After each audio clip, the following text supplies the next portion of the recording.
गुरुर्ब्रह्मा गुरुर्विष्णू गुरुर्देवो महेश्वरः गुरुः साक्षात् परब्रह्म तस्मै श्री गुरवे नमः. हरि ओम तत्सत. काल ध्यानदीपाच्या अभ्यासाला सुरुवात झालेली आहे. 1 ते 13 श्लोक हे आपल्याला संवादी आणि विसंवादी भ्रमाचा विचार आपल्या पुढे मांडला. 14 पासून पुढे 29 श्लोकापर्यंत आपल्याला ब्रह्माच्या संदर्भातला म्हणजे त्याच्या उपासनेच्या रीती संदर्भातला परोक्ष ज्ञाना संदर्भातला विचार पुढे येणार आहे. 30च्या पुढे 37 पर्यंत आपल्याला ते अपरोक्ष ज्ञानाचा विचार जो आत्मानात्म विचारानेच होतो हा विचार येणार आहे. आणि त्याच्या पुढे मग तो प्रतिबंधाचा विचार हा त्या 37व्या श्लोकाच्या पुढे येणार आहे. तुम्हाला एक अशी शंका यायची एक शक्यता आहे की हे असं 1 ते 14, 1 ते 13, 14 ते 29 वगैरे हे जे बायफर्गेशन आहे यासाठी मी काही वेगळा अभ्यास केला आहे काय? तर तसं काही काळजी करण्याचं कारण नाहीये. जोग महाराजांची पंचदशी आहे, त्याच्यामध्ये विषयवार हे सगळं कुठल्या श्लोकापासून कुठल्या श्लोकापर्यंत कुठला विषय आहे हे सगळं लिहून ठेवलेलं आहे. आणि तोच मी एक आधार घेतलेला आहे आणि त्या आधारानेच मी ही पुढे पंचदशीचं चिंतन मांडण्याचा प्रयत्न करणार आहे. 14व्या श्लोकाच्या निमित्ताने ब्रह्म उपासनेची शास्त्रीय रीत जी आहे ती आपल्याला समजून सांगण्याचा एक विषय पुढे सुरू होणार आहे. वेदांत शास्त्रात 14व्या श्लोकाचा विचार असा आहे, वेदांत शास्त्रात सांगितलेले भेदशून्य एकरसरूप ब्रह्म शब्दाने जाणून ते मी आहे अशी उपासना करतात. आता इथे वेदांत शास्त्रात सांगितलेले आणि वेदांत शास्त्र त्यानंतर संत आणि श्री गुरु हे आपल्या अभ्यासाचे अद्वैत चिंतनाचे नॉर्म्स आहे. मुख्य म्हणजे त्यांच्या चिंतनानुसार शास्त्र चिंतनानुसार संतांच्या ग्रंथानुसार आपला अभ्यास चालतो आणि तो तसाच केला असता ते ब्रह्म मी आहे असा विचार माझ्या अंतःकरणात सहज सिद्ध होतो आणि त्या अंतःकरणात झालेल्या विचाराला सहजता येते आणि मग तो आत्मविचार म्हणजे ब्रह्मविचार होऊन तो पूर्ण होतो. हा विचार आपल्या पुढे आहे. तर वेदांत शास्त्रात सांगितलेले भेदशून्य ब्रह्म, आता भेदशून्य ब्रह्म हा विचार जेव्हा आपल्या पुढे येतो तेव्हा भेद कशामध्ये असतो हा विचार करण्याची एक आवश्यकता आहे. भेद हा नेहमी सावयव साकार पदार्थांमध्ये असतो. उदाहरणार्थ आपण शरीर घेतलं तर आपल्या शरीराला अवयवी असं म्हणतात आणि शरीराचे अनेक अवयव आहेत की आपल्या शरीराचे हात पाय कान नाक डोळे हे सगळे अवयव आहेत आणि आणखीन अंतर्गत पण अवयव आहेत की त्याला आपण फिजिकल हृदय वगैरे असं जे काय बोलतो ते. आता हा जो भेद आहे हा अवयवी भेद विचार आहे आणि तो सावयव साकार पदार्थांमध्ये असतो आणि ब्रह्म एकमेव अद्वितीय असल्यामुळे आणि दुसरी गोष्ट ते निरवयव निराकार असल्यामुळे त्याच्यामध्ये भेद नाही. आणि त्याच्यामध्ये भेद नसेल तर प्रत्येकाचं अधिष्ठान असलेलं जे ब्रह्म आहे ते मी आहे असा अनुभव मला आला पाहिजे आत्मरूपाने आणि तो आत्माच ब्रह्मरूप आहे अशा पद्धतीने तो अनुभव व्यापक स्वरूपाचा झाला पाहिजे. तेव्हाच त्या खऱ्या अर्थाने ज्ञानाचा विचार पूर्ण झाला असं आपल्याला म्हणता येतं. मग आणि हे सगळं जे वेदांत शास्त्रात सांगितलेलं आहे की ब्रह्म भेदशून्य आहे त्याच्यामध्ये भेद नाही. मग भेद नाही तर अभेद पाहायला शिकलं पाहिजे. जेव्हा आपण भेद पाहतो तेव्हा आपण कुठल्या तरी जीवाचा मत्सर करत असतो, द्वेष करत असतो, मोह करत असतो. अशा पद्धतीने तो भेद सिद्ध होतो. उपाधींच्या स्वरूपात त्याला विशेषणाचं स्वरूप येतं आणि विशेषणाचं स्वरूप आल्यामुळे आपल्याला क्रोध मोह मत्सर येतो. पण आत्मतत्व मात्र भेदशून्य असल्यामुळे आणि ते मी असल्यामुळे त्या शब्दज्ञानाच्या स्तरावर मला तो विचार समजून घ्यावा लागेल. आणि शब्दज्ञानाच्या स्तरावर विषय आपण समजावून घेतला की ब्रह्मस्वरूपामध्ये अवयवी भेद संबंध अजिबात नाही हे आपल्याला लक्षात आलं पाहिजे. पुढे आणखीन एक विचार मांडलेला आहे की ते ब्रह्म अखंड एकरस आहे. अखंड एकरस आहे या शब्दाचा अर्थ त्याची उत्पत्ती नाही म्हणून त्याला स्थिती नाही म्हणून त्याला मर्यादा नाही म्हणून त्याला मरण नाही. हा जो विचार आहे अजर आणि अमर तो मला कळला पाहिजे. आणि तो जर कळला तर हेच ब्रह्म आपल्या पुढे व्यापून आहे, सर्वांमध्ये व्यापून आहे हे आपल्याला कळण्याची व्यवस्था तयार होते. आपल्याला खूप काही समजून घ्यायची आवश्यकता असते आणि ते समजून घेताना ते पहिल्यांदा शब्दांच्या स्तरावर समजून घेतलं जातं आणि शब्दांच्या स्तरावर समजून घेतल्यानंतर मग तसं साधन घडतं आणि तसं साधन घडल्यानंतर ते ब्रह्म मी आहे असा अभ्यासाने अपरोक्ष ज्ञानाचा अनुभव येतो. इथे अभ्यासाने हा वर्ड आहे तो अंडरलाईन वर्ड आहे. अभ्यास हे षडलिंगांचा एक विचार आहे. त्या षडलिंगांपैकीच एक अभ्यास नावाचं लिंग आहे आणि अभ्यास षडलिंगामध्ये आपल्याला वारंवार तीच गोष्ट करायची आहे. तत्कथनम, तत्श्रवणम, तत्चिंतनम या पद्धतीने आपण जर का अभ्यास करत राहिलो तर ते ब्रह्म मी आहे हे परोक्ष ज्ञानाच्या साहाय्याने आपण अज्ञान निवृत्तीपूर्वक अपरोक्ष ज्ञानाचा विचार पूर्ण करू शकतो. परोक्ष ज्ञानाचा विचार जेव्हा आपल्यासमोर उपासनेच्या निमित्ताने मांडण्याचा विचार येतो तेव्हा एक गोष्ट लक्षात घ्यावी लागते की या परोक्ष ज्ञानाचा विचार किती व्यापक आहे हे समजून घ्यायला लागतो. कारण मी जेव्हा साखरे महाराजांकडे विचारसागर शिकायला गेलो त्यावेळी ते परोक्ष ज्ञानाचा विचार शब्दज्ञानापुरता मर्यादित ठेवू इच्छित नव्हते.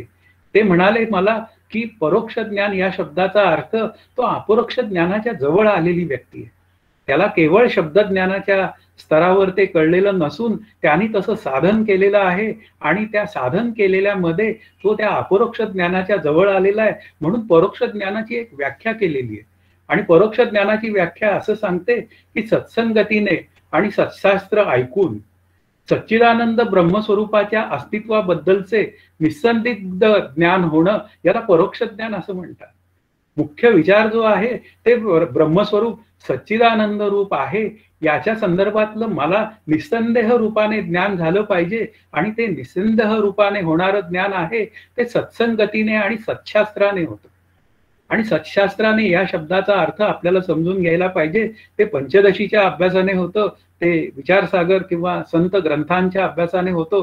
म्हणून मला सत्शास्त्राचा श्रवणाचा विचार हा सतत केला पाहिजे आणि त्या श्रवणामध्ये केवळ ब्रह्मचिंतनाचाच विचार असायला पाहिजे.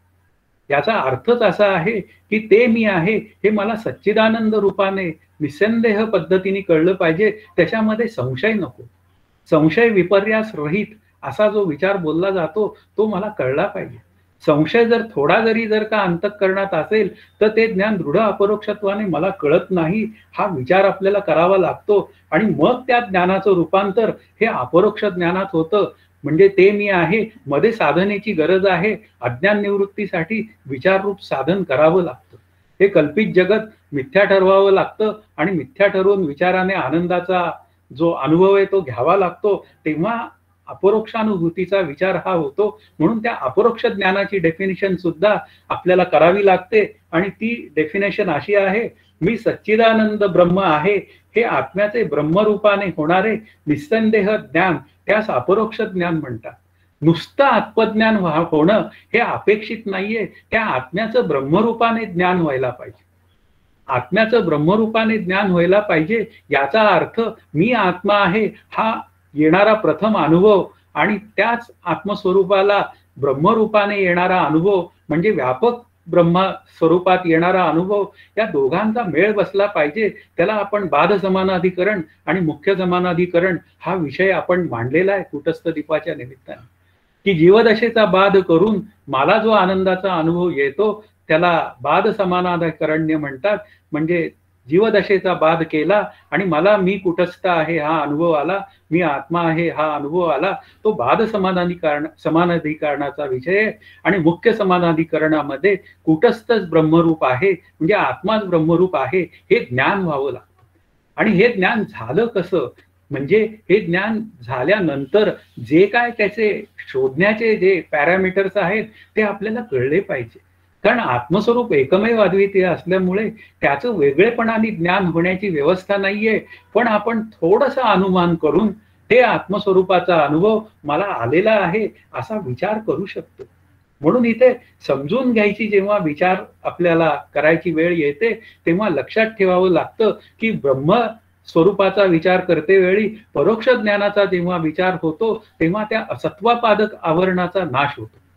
असत्वापादक आवरणाचा नाश याचा अर्थ ब्रह्माच्या अस्तित्वाबद्दल, ब्रह्माच्या अस्तित्वाबद्दल संशय असतो तो जेव्हा मला अदृढ रूपाने थोडासा का होईना जेव्हा त्या आनंद रूपतेचा सत्शास्त्राने आणि सत्संगतीने म्हणजे श्री गुरूंचं ऐकून, ते विचार ऐकून, त्यांच्या निमित्ताने मी ध्यान साधनेची रीत जाणून जेव्हा ध्यान साधना करतो, त्यावेळी तो थोडा का होईना फ्रॅक्शन ऑफ सेकंदाचा जो आलेला आनंदाचा अनुभव आहे, तो माझ्या अंतःकरणामध्ये ब्रह्मस्वरूपाच्या अस्तित्वाबद्दलचं अज्ञान जे आहे ते दूर करतं. आतमध्ये माझी अंतःकरण वृत्ती ग्वाही देते, येस, आत्मस्वरूपाचा अनुभव अशा पद्धतीने येतो. त्याचं अस्तित्व सहजच आहे, वास्तवात त्याचंच अस्तित्व सहज आहे, पण ते मला अनुभवाच्या स्तरावर कळतं. आणि असं अनुभवाच्या स्तरावर कळल्यानंतर जेव्हा त्याने अपरोक्ष ज्ञानाचा विचार होतो, तेव्हा त्याने काय होतं, त्याने प्रथम अपरोक्षानुभूतीमध्ये अविद्येचा कारणासह बाध होतो. मुख्य विचार काय आहे, जग बाधित झालं पाहिजे असं आपण म्हणतो खरं, पण ते जग बाधित होण्यासाठी त्या जग सत्य वाटण्यामागचं कारण गेलं पाहिजे. आत्मस्वरूपाच्या अज्ञानामुळे मला हे जग सत्य वाटतं आणि त्याचंच जर मला अपरोक्ष ज्ञान झालं तर मग काय आहे, तो अविद्येचा बाध होतो. नाश शब्दाचा अर्थ आपण बाध ह्या अर्थाने घेतला पाहिजे, कारण नाश हा शब्द संत श्री गुरु ज्यांना अनुभव आलाय त्यांनी वापरायला काहीच हरकत नाही. विवर्ताची भाषा जेव्हा बोलायची वेळ येते तेव्हा माझ्यासारख्या साधकाला ब्रह्मस्वरूपावर जगत विवर्त रूपाने भासतं हा विचार बोलावा लागतो. संत आत्मस्वरूपावर सुद्धा जग भासतं असं बोलू शकतात. पण आत्ता आपण जेव्हा टर्मिनॉलॉजीचा विचार करतो तेव्हा मात्र मला लक्षात घ्यावं लागतं की हे जग ब्रह्मस्वरूपावर अध्यस्त रूपाने भासतं आणि असं अध्यस्त रूपाने जेव्हा जग भासायला लागतं तेव्हा त्या जगाला सत्यत्व दृष्टी येते आणि ती सत्यत्व दृष्टी मात्र आत्मस्वरूपाच्या ज्ञानाने जाते. म्हणून इथे अविद्येचा कारणासह बाध होतो हे या अपरोक्षानुभूतीचं स्वरूप आहे. म्हणून त्या उपासनेचा शेवट कळला पाहिजे.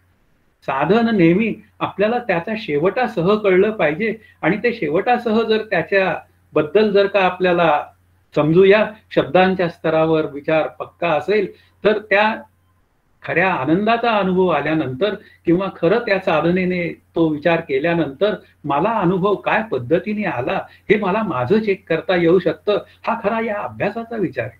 ध्यानदीपाचं प्रकरण चाललेलं आहे. अंतःकरण वृत्ती ही शांत झाली पाहिजे, ती जागृतीतही शांत असली पाहिजे. ती पुन्हा आपल्याला विचार करा ती एरवी सुद्धा शांत असली पाहिजे. म्हणजे मुख्य मुद्दा काय आहे, झोपेमध्ये ती लीन पद्धतीने शांत होते, नंतर जागृतीमध्ये ती बाध पद्धतीने होते. लीन पद्धतीने झाली तरी संस्कार जात नाही, मग विचाराने ते संस्कार जातात. म्हणून परोक्ष ज्ञानाच्या उपासनेची रीत ही आपल्या अभ्यासामध्ये श्रेष्ठ विषय. मग नंतर काय होऊन जातं, त्या आभानापादक आवरणाचा विषय आहे की आभानापादक आवरण जे आहे ते ब्रह्माचं आणि आत्म्याचं भान न होऊ देणे हे त्या आवरणाचं लक्षण आहे. आवरणामध्ये काय आहे, ते आवरण म्हणजे जणू काही आलेलं आवरण आहे. जसं पाण्यावर शेवाळाचं आवरण आलेलं असतं त्यामुळे पाणी खाली लपून बसलेलं असतं. पण होतं काय, अनुभवावरनं व्यावहारिक अनुभवावरनं आपण ह्या शेवाळ आहे त्या अर्थी इथे पाणी निश्चित असू शकतं असं एक अनुमान करू शकतो तयार. आणि नंतर शेवाळ बाजूला केल्यावर पाणी सहजच उपलब्ध असतं. म्हणून इथे काय आहे, हा जो आवरण दोष आहे की असत्वापादक आवरण आणि आभानापादक आवरण, मला ब्रह्मस्वरूपाचं भान नाही, हे आवरण दोष या परोक्ष ज्ञानाच्या अभ्यासाने निघून जायला मदत होते आणि अपरोक्ष ज्ञानामध्ये ते दोष पूर्णपणे निघून जातात. हा मुख्य विचार आपल्याला कळतो आणि म्हणूनच आपल्याला अभ्यासामध्ये ही शोकनाश आपल्याला पुढची एक अवस्था सांगितली गेलेली आहे आणि त्या शोकनाशाचा विचार हा आपल्या पुढे येतो. म्हणजे विक्षेप दोष जो आहे, म्हणजे चित्तातील चंचलता जी आहे ती अनुकूल प्रतिकूल विचारातनं कधी सुखी होते किंवा दुःखी होते, हा विचार पूर्णपणे बंद होतो. हा खऱ्या अपरोक्ष ज्ञानाचा विचार आहे. आणि मग पुढे मी करता मी भोगता असा जो काय विचार आहे तो सगळा विचार पूर्णपणे बाजूला पडतो, म्हणजे बाधित होतो. आणि बाधित झाल्यानंतर मात्र तो ईश्वर रूप राम करता आहे अशा पद्धतीने अंतःकरणात आपल्या विचार तयार होतो. आणि मग कधी कोणीतरी आपल्याला म्हणतं, कारण अध्यात्माचा अभ्यास जेव्हा करायची वेळ येते तेव्हा ती व्यक्ती ती सहजच दुसऱ्याला उपयुक्त ठरण्यासाठी आयुष्य जगते, तेव्हा तिला थँक्स हे सहजच मिळत असतात. पण ते थँक्स मिळाले सुद्धा तरी त्या थँक्सचा अहंकार होऊ न देता तो ते थँक्स सगळे त्या श्री गुरूंकडे कन्व्हे करतो किंवा उपास्य देवतेकडे कन्व्हे करतो, हा सगळा विचार जो आहे तो त्या अपरोक्ष ज्ञानाचा विचार आहे आणि त्यावरून ठरवता येतं. या सगळ्या विचारांवरून ठरवता येतं की माझ्या अंतःकरणामध्ये अपरोक्ष ज्ञान ते मी आहे या स्वरूपात झालेलं आहे. म्हणून शब्दज्ञानाने आपल्याला ती सच्छास्त्र दृष्टी येते आणि म्हणूनच शब्दज्ञानाचा अभ्यास हा आपल्याला करणीय आहे. हा विचार आपला पक्का असला पाहिजे. जोपर्यंत शब्दज्ञानाचा अभ्यास नीट होत नाही तोपर्यंत ते ब्रह्म मी आहे या अनुभवापर्यंत जाण्याचा नेमका आणि नेटका अभ्यास होण्याची व्यवस्था नाहीये. समर्थांच्या भाषेत बोलायचं झालं तर त्यांना साधक कसा हवा तर धूर्त, तार्किक आणि विचक्षण. धूर्त म्हणजे दुसऱ्याला फसवणारा नव्हे, तो धूर्त म्हणजे त्याचा अभ्यास करण्याविषयी तो अत्यंत तत्पर असतो, धूर्त असतो. त्याला त्या गलबल्यातनं बाजूला पडायचा असेल तो सहज ते बाजूला पडण्यासाठी त्या साधनेचा विचार सहज करतो. म्हणून इथे धूर्त, तार्किक शब्दामध्ये तो आत्म अनात्म विचार करणारा असतो, तो शब्दज्ञानाचा विचार करणारा असतो, तो बुद्धिमान असतो, विचक्षण असतो. प्रत्येक गोष्ट तो अनुभवाच्या स्तरावर तिला बघतो. उदाहरणार्थ वैराग्याचा विचार घेतला तर वैराग्याचा विचार करताना आपल्याला जेव्हा या समोरच्या पदार्थांविषयी वैराग्य यायला पाहिजे अशा पद्धतीने साधना सुरू होते आणि हळूहळू ते साधन जसं सहजावस्थेत येतं त्यावेळी मला असं लक्षात येतं की ज्याच्याविषयी मला वैराग्य आणायचं होतं ते सर्व पदार्थ माझ्या जवळ आहेत, तरी सुद्धा माझी अंतःकरण वृत्ती त्या पदार्थांचा आस्वाद घेण्यासाठी मात्र अजिबात हापापलेली नाहीये. हे वैराग्याचा अंतिम विचार आहे. म्हणून तो विचक्षण असतो, तो समजून घेण्यामध्ये पटाईत असतो आणि असा जो काय साधक आहे तो खरा या ब्रह्माच्या उपासनेचा विचार करणारा, संवादी विचार करणारा साधक आहे. आणि असा साधक बनवणं, स्वतःला अभ्यासाने बनवणं हे श्रीगुरूंचं काम आहे आणि ते मला सतत मदत करत असतात. आणि मी मात्र त्यांच्या म्हणण्याप्रमाणे वागणं करायचं असतं, एवढाच तो काय विचार आहे. पुढचा जो श्लोक आहे तो ब्रह्माच्या परोक्ष ज्ञानाविषयी आहे आणि तो असं सांगतो, 15वा श्लोक, कूटस्थाचे अनुसंधान न करताच शब्दाने ब्रह्माचे सामान्य ज्ञान होते. जसे शास्त्रामुळे म्हणजे शब्दामुळे विष्णू, भगवान शंकर इत्यादी सगुण मूर्तीचे ज्ञान होते, या सामान्य ज्ञानाचंच येथे परोक्ष ज्ञान म्हटले आहे. थोडी परोक्ष ज्ञानाची इथे शब्द ज्ञानानंतर थोडीशी उपासनेच्या संदर्भातली, सगुण उपासनेच्या संदर्भातली व्याप्ती वाढवलेली आहे आणि ती असं सांगितलंय की कूटस्थाचं अनुसंधान न करता शब्दाने ब्रह्माचे सामान्य ज्ञान होते. म्हणजे शब्दानं होणारं जे ज्ञान आहे ते अनुभवाच्या स्तरावरचं ज्ञान नसून ते केवळ एक शाब्दिक विचार आपल्या अंतःकरणात तयार होतो आणि ती एक म्हणूया सिस्टीम अंतःकरणात तयार होते. आणि ती जी काय सिस्टीम आहे अपरोक्ष ज्ञानाच्या अनुभवाची, ती सिस्टीम जी शब्दांच्या स्वरूपात कळणं याला सामान्य ज्ञान असं म्हणतात. म्हणून सामान्य ज्ञानाच्या आणखीन पुन्हा पुढे जाऊन विचार करावा लागतो, ते ब्रह्मस्वरूपाचं ज्ञान मला सच्चिदानंद रूपाने विशेषत्वाने करून घ्यावं लागतं. आणि विशेषत्वाने करून घेण्याची जेव्हा वेळ येते तेव्हा आपल्याला लक्षात ठेवायची गरज आहे की विशेषत्वाने आनंदाचा अनुभव येण्यासाठी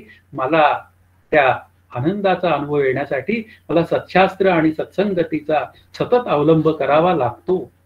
कारण ब्रह्मस्वरूपाचं सामान्य ज्ञान हे प्रत्येकाला आहे, या मूर्तीचं सामान्य ज्ञान हे प्रत्येकाला आहे. ते सत्शास्त्रात त्याचं वर्णन केलं गेलेलं आहे की विष्णूची मूर्ती ही चतुर्भुजा आहे, ती समुद्रात पहुडलेली मूर्ती, ती पण एक तिचा विचार आहे. अशा अनेक पद्धतीने जे काय भक्तिशास्त्राच्या ग्रंथातनं मला त्या सगुण मूर्तीचं जे काय ज्ञान होतं ते मला शब्दांच्या स्तरावर झालेलं ज्ञान असतं, ते वास्तवात मला ज्ञान झालेलं नसतं. हा विचार भाग आहे आपल्याला. म्हणून इथे ब्रह्माचं हे शाब्दिक ज्ञान पहिलं होतं, ते ज्ञान परोक्ष ज्ञान आहे. आणि मग जेव्हा ते अनुभवाच्या स्तरावर जातं ते मी आहे, तेव्हा त्याला अपरोक्ष ज्ञानाचा दर्जा होतो. त्यालाच म्हणतात समर्थांच्या भाषेत, देव शोधावया गेलो, देवची होऊन गेलो. म्हणजे मी देवाचं शोधन करायचंय आणि देवशोधन करता करता मी देवरूप होण्याची व्यवस्था होते. ज्याचं मी चिंतन करतो तेच मी होतो.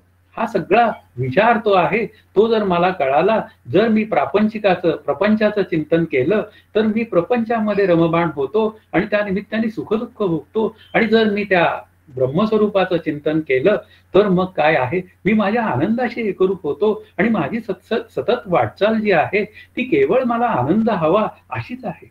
म्हणून इथे काय आहे, अनुभवाचा जो विचार आहे त्याच्यामध्ये साधन दडलेलं आहे, म्हणून तिथे तात्काळ हा जो विचार आहे तो थोडासा मागे पडलेला असतो. म्हणून त्या शब्दाचं ज्ञान आणि अपरोक्षानुभूती याच्यामध्ये साधन करण्याचा जो काळ आहे तो काळ आपल्याला विचारात घ्यावा लागतो. साधन जेवढं मी नेटाने नेमकेपणाने चालवतो तेवढा माझा अभ्यास किंवा तेवढा माझा अनुभव लवकर प्रगल्भ होण्याची व्यवस्था तयार होते. 16व्या श्लोकाचा विचार असा आहे की शास्त्रामुळे श्री विष्णूंच्या चतुर्भुजादी रूपाचे जरी ज्ञान झाले तरी त्याचे साक्षात ज्ञान न झालेला परोक्ष ज्ञानीच असतो. म्हणून ध्यानाच्या वेळी त्याला डोळ्यांनी विष्णूचे दर्शन होत नाही. आता विचार जो आहे तो ध्यान उपासनेचा विचार इथे आता आलेला आहे की ध्यानाचा विचार जो आहे तो मला समजून घ्यावा लागेल. ध्यानामध्ये ध्याता ध्यान ध्येय ही त्रिपुटी जोपर्यंत लीन होत नाही तोपर्यंत मला त्या खऱ्या आनंदाचा विचार लक्षात येत नाही. स्थूल देह लीन झाला पाहिजे, सूक्ष्म देह लीन झाला पाहिजे आणि मी झोपलेलो नसलो पाहिजे. बैठकीच्या ध्यानामध्ये मी झोपलेलो नसलो पाहिजे तरच मला महाकारण देहाचा म्हणजे मी आत्मा आहे असा अनुभव येण्याची व्यवस्था आहे. तो फ्रॅक्शन ऑफ सेकंद आहे. पण जेव्हा त्या आनंदाचा विचार करताना आपल्याला लक्षात ठेवायची गरज आहे की भगवान विष्णूंचं हे जे ज्ञान होतं सगुण रूपाने ते शास्त्रात सांगितलेल्या शब्दाप्रमाणे ज्ञान होतं, पण आत्मस्वरूप मात्र पुन्हा अरूप असल्यामुळे त्याचं मला वेगळेपणाने ज्ञान होत नाही.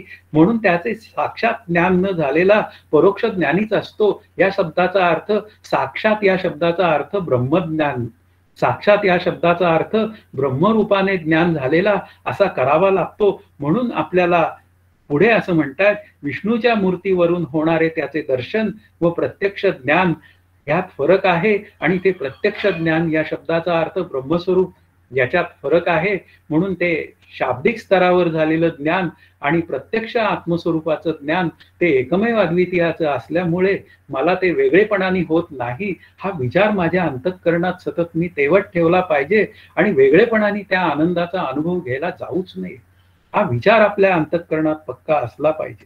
पुढे 17वा श्लोक असं म्हणतो केवळ परोक्षत्वाच्या दोषामुळे ब्रह्मज्ञानाला भ्रमज्ञान म्हणता येत नाही. येथे तर प्रमाण असलेल्या शास्त्रातूनच विष्णू इत्यादी सत्यमूर्तीचे ज्ञान करून दिलेले आहे. मग आता प्रमाण काय? प्रत्येक गोष्टीला प्रमाण असावं लागतं आणि प्रमाण शब्दाचा अर्थ पुन्हा या विष्णूच्या मूर्तीला जे सत्यत्व दिलं गेलेलं आहे ते केवळ शास्त्र दृष्टीने आहे. ते शास्त्र प्रमाणावरून सिद्ध होतं आणि मग ते शास्त्र प्रमाणावरून सिद्ध होतं या शब्दाचा अर्थ शास्त्र हे शब्द रूपात आपल्या पुढे येतं आणि त्या शब्द रूपात पुढे आल्यामुळे ते परोक्षच असतं. पण परोक्षत्वाचा जो दोष आहे तो त्या ब्रह्मज्ञानाला देता येत नाही, कारण परोक्ष ज्ञान आपल्याला साधन कसं करायचं हे शिकवतं. उदाहरणार्थ आपण जर का विचार करायला गेलो या स्थूल देहाचा, आता या स्थूल देहाच्या संदर्भात जेव्हा विषय मांडण्याची विचार मांडण्याची शास्त्राची वेळ येते त्यावेळी स्थूल देह हा 5 महाभूतांचा बनलेला आहे आणि 5 महाभूत ही जन्माला आली आहेत म्हणून काही काळ टिकतात आणि कालांतराने जातात. म्हणून ती आत्मरूप असण्याची व्यवस्था नाही. मग ती एक साधना तयार होते की देह म्हणजे आत्मा नव्हे, बुद्धी म्हणजे आत्मा नव्हे आणि जे माझं आहे ते मी नाही. हा जो विचार आहे जेवढं म्हणून या जगात काही माझं आहे ते सगळं काही माझ्या आत्मस्वरूपापेक्षा वेगळं आहे हा विचार करावा लागतो. म्हणजे ते आत्मस्वरूप नव्हे असा विचार आहे. म्हणून शब्दज्ञानाच्या स्तरावर जेवढा आपण अभ्यास करू तो सगळा अभ्यास ते मी आहे या चिंतनातनं झाला पाहिजे आणि ते ब्रह्मस्वरूप मी आहे या चिंतनातनं झाला तर त्या परोक्ष ज्ञानावर असलेला जो दोष आहे तो दोष मात्र ब्रह्मस्वरूपाकडे निघून जात नाही. परोक्षत्व जे आहे ते शाब्दिक स्तरावर जरी असलं तरी ते मला अज्ञानाच्या निवृत्तीसाठी अत्यंत उपयोगी आहे. त्या निमित्ताने माझी कल्पित बुद्धी जी आहे, देहबुद्धी ही कशी आहे, कल्पित आहे. मग ज्ञानदेव म्हणतात देहबुद्धी ते आत्मबुद्धी करावी. ज्यावेळी मी त्या देहबुद्धीचा जो विचार आहे तो हळूहळू मिथ्यात्व दृष्टीने शांत करतो तो केवळ परोक्ष ज्ञानाचा विचार आहे. पण त्यातून नंतर अज्ञानाची निवृत्ती होऊन जे ज्ञान मला होतं ते मात्र ब्रह्मज्ञान आहे आणि त्या ब्रह्मज्ञानाला भ्रमज्ञान म्हणता येत नाही. परोक्ष ज्ञानाला म्हणजे शाब्दिक ज्ञानाला मात्र संवादी भ्रमज्ञान म्हणण्याची व्यवस्था आहे, कारण तो द्वैतातला विचार आहे आणि द्वैतातला जरी विचार असला तरी तो मला आत्मस्वरूपाकडे घेऊन जातो. म्हणून शास्त्र नेहमी यथार्थच ठरतं. शास्त्र यथार्थ ठरतं म्हणून आपल्या पुढे एक टर्मिनॉलॉजी येते की आपल्याला आत्मस्वरूपाचं यथार्थ चिंतन करावं लागेल. म्हणजे शास्त्रात जसं सांगितलंय ते तसंच झालं पाहिजे. आणि तसंच जर झालं तर मग शास्त्रात कधीही असं आपल्या पुढे मांडणार नाही की जो आनंदाचा अनुभव आहे तो भ्रमस्वरूपातला आहे. म्हणून अपरोक्ष अनुभूतीमध्ये येणारा आनंदाचा अनुभव आहे तो सतरूप आनंदाचा अनुभव आहे. आणि सतरूप आहे तेच चित्तरूप आहे आणि तेच आनंदरूप आहे हे आपल्याला समजलं पाहिजे. हे ब्रह्माचे 3 अंश नाही. ब्रह्मस्वरूपामध्ये अंशांशी भाव संबंध नाही. जसा चाराने हा रुपयाचा अंश आहे हे बोललं जातं तसं ब्रह्मस्वरूप नाही. कारण ते अखंड एकरस आहे. हा 14व्या आपण श्लोकाच्या निमित्ताने केलेला विचार आहे. म्हणून इथे काय आहे, आपल्याला एखाद्या पदार्थ ज्ञानाविषयी भ्रम होऊ शकतो, पण त्या ब्रह्मस्वरूपाबद्दल केलेलं जे विचार आहे तो परोक्षत्वानी केलेला तो विचार मला मात्र अपरोक्ष ज्ञानाकडे घेऊन जातो. मग त्या ब्रह्मस्वरूपामध्ये मात्र भ्रमज्ञानाचा विचार नाहीये. पदार्थाविषयी आपल्याला भ्रमज्ञान असू शकतं. याचा अर्थ समोर जेवढा पदार्थ मला दिसतो तेवढाच मला त्या पदार्थाचं ज्ञान होतं वास्तवात पाहायला गेलं तर. पण त्याच्या मागे असलेलं त्याचं जे अस्तित्व आहे त्याचं मला ज्ञान कधी होत नाही. म्हणून जेव्हा आपण म्हणतो की त्या पदार्थाचं मला काय सर्व काही कळालं, त्याचं ज्ञान झालेलं आहे, वास्तवात ते तसं झालेलं नसतं. पण ब्रह्मस्वरूप मात्र जर का मला कळलेलं असेल तर ते मात्र कळलेलंच असतं. त्याच्यामध्ये काय आहे, वेगळेपणा सिद्धच होत नाही. त्याचं कळणं जे आहे हे कळणे रूपच असतं. आणि असं असल्यामुळे त्याच्यामध्ये अलीकडं आणि पलीकडं हे 2 शब्दच नाहीये. म्हणून ब्रह्मस्वरूप आहे ते जसं आहे तसं कळवून देतं. म्हणून सशास्त्र हे यथार्थ ज्ञान करून देतं. म्हणून त्या ज्ञानाला म्हणजे त्या ब्रह्मज्ञानाला भ्रमज्ञान म्हणता येत नाही. हा 17व्या श्लोकाचा विषय आहे. 18व्या श्लोकामध्ये मात्र शास्त्रामधून जरी सच्चिदानंद ब्रह्माचे शब्दाने ज्ञान झाले तरी प्रत्येक कुटस्थाचे अनुसंधान न साधणाऱ्याला प्रत्यक्ष ब्रह्मानुभव येत नाही. म्हणून त्या कुटस्थाचं अनुसंधान साधलं पाहिजे. आणि अनुसंधान साधायचं हा विचार आपल्याला नक्की समजून घेतला पाहिजे. प्रत्येक कुटस्थाचे असा शब्द बोलला गेलेला आहे आणि प्रत्येक शब्दाचा अर्थ उपाधीच्या आत. प्रत्येक आत्मा असा शब्द जेव्हा बोलायची वेळ येते त्यावेळी उपाधीच्या आत, जणू काही उपाधीच्या आत दडलेला आत्मा असं बोललं जातं. म्हणून इथे आपल्याला समजून घ्यायची गरज आहे की शब्दाने ज्ञान झालं तरी सुद्धा अपरोक्षानुभूतीसाठी आपल्याला त्या कूटस्थाचं ब्रह्मरूपाने अनुसंधान करावं लागेल. आणि जेव्हा अनुसंधान शब्द जेव्हा आपल्या समोर येतो तेव्हा लक्षात घ्यावं लागतं की श्रवण, मनन आणि निदिध्यासन, आणि निदिध्यासन शब्दाचा अर्थ अनुसंधान असा आहे. म्हणजे श्रवण केलंच पाहिजे, जीव आणि ब्रह्म यांच्या ऐक्याचं श्रवण केलं पाहिजे. आणि त्या मननाचा विचार जेव्हा बोलायची वेळ येते त्यावेळी जीव ब्रह्माचा अभेद निश्चय झाला पाहिजे आणि भेद निश्चय बाजूला झाला पाहिजे. पुन्हा त्याची डेफिनेशन करताना मात्र अशी होते, जीव ब्रह्माच्या अभेद निश्चयाला साधक युक्ती आणि भेद निश्चयाला बाधक युक्ती अशा यौक्तिक चिंतनास मनन असे म्हणतात. म्हणून भेद सत्यत्व बुद्धी घालवण्यासाठी आपल्याला मनन करावं लागतं. ते मनन असं आहे की जे माझं आहे ते मी नाही. म्हणून ती भेदबुद्धी जेव्हा निघून जाते म्हणजे बाधित होते तेव्हा मला मात्र मी सच्चिदानंद रूप आत्मा आहे हे मला कळतं. आणि त्याच्या पुढे मग तो अनुसंधानाचा विषय आपल्या पुढे येतो. आणि त्या निदिध्यासनामध्ये अनुसंधान आहे त्या कुटस्थाचं. ते अनुसंधान जोपर्यंत घडत नाही तोपर्यंत मला ब्रह्मानुभव येण्याची व्यवस्था नाही.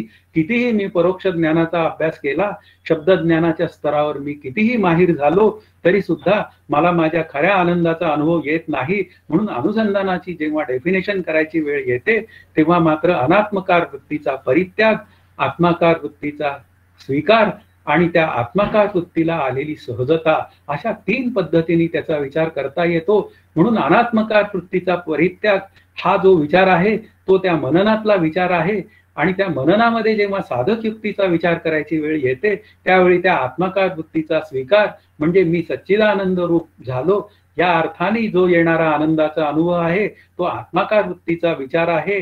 आणि त्याला आलेली सहजता त्याला आपण समाधी अवस्था म्हणतो. त्या समाधी अवस्थेपर्यंतचा जो अभ्यास आहे तो त्या अनुसंधानाचा विषय आहे. म्हणून आपलं जे अनुसंधान आहे ते तैलधारावत झालं पाहिजे, ते पाण्याच्या धारेप्रमाणे नको. त्याचं कारणच असं आहे की पाण्याची धार ही तुटक तुटक असते आणि तेलाची धार ही सतत असते. म्हणजे त्या धारेमध्ये कधी तुटकपणा सिद्ध होत नाही, म्हणून मला त्या ब्रह्मस्वरूपाचं अनुसंधान करता येतं. आता कसं करता येतं, तर पुन्हा तेच आहे की त्या अनात्मकार वृत्तीचा परित्याग करून मी ते ब्रह्म आहे असा विचार अंतःकरणात रुजवावा, त्या अंतःकरणाच्या स्थितीवर त्याचा अनुभव घ्यावा आणि त्या अनुभवाला सहजता यावी, तेव्हा ते निधिध्यासन पूर्ण झालेलं आहे. जोपर्यंत मी कूटस्थाचं ब्रह्मरूपाने अनुसंधान करत नाही, तोपर्यंत मला माझ्या आनंदाचा विचार म्हणजे आनंदाचा अनुभव येण्याची व्यवस्था नाहीये. म्हणजेच आपल्याला समजून घेतलं पाहिजे की आपल्याला परोक्ष ज्ञानाच्या स्तरावर साधन समजून घेतलं पाहिजे, नंतर साधन हे अविद्या निवृत्तीसाठी केलं पाहिजे आणि नंतर साध्य रूपता सिद्ध होते. त्याला समर्थ असं म्हणतात, साध्य होता साधनाचा ठाव नाही. म्हणजे जोपर्यंत मला माझ्या आनंदाचा दृढ अपरोक्षत्वाने आनंदाचा अनुभव येत नाही, अपरिवर्तनीय, तोपर्यंत मला साधन हे करावं लागतं. तोपर्यंत साधन हे मला सोडून देता येत नाही. साधन हे आपोआप गळून पडणारी गोष्ट आहे. साध्य होता साधनाचा ठाव नाही, या भाषेमध्ये साध्यामध्ये साधन गुडूप होऊन जातं. म्हणजे साधन करण्याची त्याला आवश्यकताच पडत नाही, तो सहजच आनंदाशी एकरूप होऊन जातो. पण तो आनंद मात्र दृढ असला पाहिजे आणि दृढ शब्दाचा अर्थ पक्का, अपरिवर्तनीय म्हणजे ज्याच्यामध्ये बदल होत नाही असा, आणि साक्षात. साक्षात शब्दाचा अर्थ असा आहे की तेच होऊन जाणे. हा शब्दाचा अर्थ समजून घेतला पाहिजे. साक्षात शब्दाचा अर्थ एक प्रत्यक्ष रूपता असा सुद्धा आहे आणि साक्षात शब्दाचा अर्थ ते होऊन जाणे असा सुद्धा आहे. म्हणून इथे आपल्याला समजून घेतलं पाहिजे की आपण काय पद्धतीने विचार करतो. आपण जर का त्या कुटस्थाचं अनुसंधान करत असू, तर ज्याचं अनुसंधान मी करतो तेच मी होऊन जातो. पण नुसतं परोक्ष ज्ञान गोळा केलं आणि अपरोक्ष ज्ञानाचा विचारच नाही केला, म्हणजे प्रत्यक्ष नको असलेली कल्पना बाधित करण्यासाठी, म्हणजे ती मिथ्या ठरवण्यासाठी मी विचाररूप धारणा म्हणजे साधन केलंच नाही, तर मला त्या आनंदाचा अनुभव येत नाही. म्हणून इथे प्रत्यक्षाने जरी आपण त्या शब्दांच्या स्तरावर एखाद्या गोष्टीचा विचार परिपूर्णतेने समजून घेतला, तरी सुद्धा मला त्या कूटस्थाचं अनुसंधान हे करावं लागतं. या शब्दाचा अर्थ त्याच्या अनुसंधानातच मला खऱ्या आनंदाचा लाभ होण्याची व्यवस्था आहे. कारण अनुसंधान करणारा, ज्याचं अनुसंधान मी करतोय त्या आत्मस्वरूपाशी मी एकरूप होऊन जातो. तेव्हा माझ्या लक्षात येतं की आत्मा अप्रमेय आहे. पण जोपर्यंत मी जाणून घेत नाही, तोपर्यंत तो माझ्या जाणून घेण्याचा विषय आहे असा कल्पित रूपाने केलेला विचार मला त्या अनुसंधानापर्यंत घेऊन जाऊ शकतो. म्हणून इथे अनुसंधान करत नाही, त्याला ब्रह्मज्ञान होत नाही, हा विचार एवढ्यावरच सोडून देऊन चालणार नाही. त्याचा पॉझिटिव्ह विचार आपल्याला दुसरी बाजू समजून घ्यावी लागेल. मला अनुसंधान करण्याशिवाय पर्याय नाही. पुढे मात्र हा जो 19वा श्लोक आहे, ते ज्ञान परोक्ष असले तरी शास्त्रावरून ब्रह्माच्या सच्चिदानंदत्वाचा निश्चय करून देत असल्यामुळे ते तत्वज्ञानच आहे, भ्रम नाही. शास्त्राचा विचार जेव्हा करायची वेळ येते, त्यावेळी ते ज्ञान परोक्ष आहे. म्हणजे शब्दांच्या स्तरावर होणारं जे ज्ञान आहे ते परोक्ष असलं तरी ब्रह्मस्वरूपाच्या सच्चिदानंद पदत्वाचा जो विचार आहे, तो मला ते करून द्यायला पुरेसं आहे. कारण पुढे साधन घडण्यासाठी ते सतरूपता, चित्रूपता आणि आनंदरूपता ही मला कळली पाहिजे. सतरूपतेमध्ये त्याच्या त्रिकालाबाधित अस्तित्वाचा विचार आहे, त्याच्या शब्दाचा अर्थ ब्रह्मस्वरूपाच्या, आणि ब्रह्मस्वरूपाच्या शब्दाचा अर्थ माझ्या. कारण ब्रह्म आणि मी वेगळं नाही, म्हणून माझ्या स्वरूपाचा जेव्हा प्रत्यक्ष विचार करायची वेळ येते शब्दांच्या स्तरावर, त्यावेळी त्या शास्त्रावरूनच ठरतं की ते ब्रह्म सच्चिदानंद रूप आहे आणि ते सतरूप आहे आणि ते चिद्रूप आहे. या शब्दाचा अर्थ प्रत्येक होणाऱ्या ज्ञानामागे असणाऱ्या ज्ञानाचा विचार तो आहे, म्हणजे ते नेयरूप आहे. आणि पुढे जो विचार आहे तो आनंद रूपतेचा विचार आहे आणि तो पदार्थ निरपेक्ष आनंद या पद्धतीने आपल्या पुढे येतो. आणि हे शास्त्र समजावून सांगतं आणि शास्त्राबरोबर आणखीन काही जण समजावून सांगत असतात. त्यामध्ये संत आणि श्रीगुरूंचा समावेश आहे. जरी ते मला परोक्ष ज्ञानाच्या स्तरावर समजावून सांगत असले तरी ते अनुभव घेऊन मला समजावून सांगतात. हा विचार खूप महत्वाचा आहे. म्हणून या पद्धतीने माझ्या अंतःकरणामध्ये तो निश्चय होतो. म्हणून ते निश्चय होतो, म्हणून ते तत्वज्ञानच आहे. याचा अर्थ त्या तत्वज्ञानाच्या अभ्यासाने मला खऱ्या ब्रह्मस्वरूपाचा लाभ होतो, आणि तो होणारा जो लाभ आहे तो भ्रमरूप नाही, तो खरा प्रमारूप विषय आहे. तेच माझं खरं स्वरूप आहे आणि तेच मला ज्ञान करून देणारा विचार आहे. हा आपल्या अभ्यासात म्हणजे अंतःकरणात विषय पक्का असला पाहिजे. आपल्याला समजून घ्यायची गरज आहे की सगुण मूर्तीचा जो विचार आहे तो जसा शास्त्रातनं कळतो, ते संत मला समजावून सांगतात प्रत्येक ठिकाणी आहे. बघा, ज्ञानदेवांनी सुद्धा गणपतीचं वर्णन केलेलं आहे. त्यांना जसं दर्शन झालं तसं त्यांनी वर्णन केलं. समर्थांनी सुद्धा केलंय. त्यांना जसं दर्शन झालं त्यांनी केलंय. मुख्य विचार काय आहे, त्या शास्त्रामुळे मला त्या गणपतीचं म्हणजे त्या सगुण मूर्तीचं स्वरूप कळतं. तसंच या परोक्ष ज्ञानामुळे मला ब्रह्मस्वरूपाचं स्वरूप कळतं. याचा अर्थ अज्ञान निवृत्तीपूर्वक कळतं. हा विचार आपल्या पुढे आला पाहिजे. मग आता त्यांनी पुढे असा विचार केलाय, खरे तर परोक्ष ज्ञानाने अपरोक्ष ज्ञानच व्हावे, हा विचार इथे पुढे आलाय. आणि तो 20वा श्लोक आपल्या पुढे येतो आणि तो मात्र असं मांडतो, जरी श्रुतीमध्ये महावाक्यांनी अंतर्यामी ब्रह्माचे वर्णन केले आहे, तरी यथाशास्त्र विचार करणारे दुर्मिळ असल्यामुळे ब्रह्म दुर्बोध झालेले.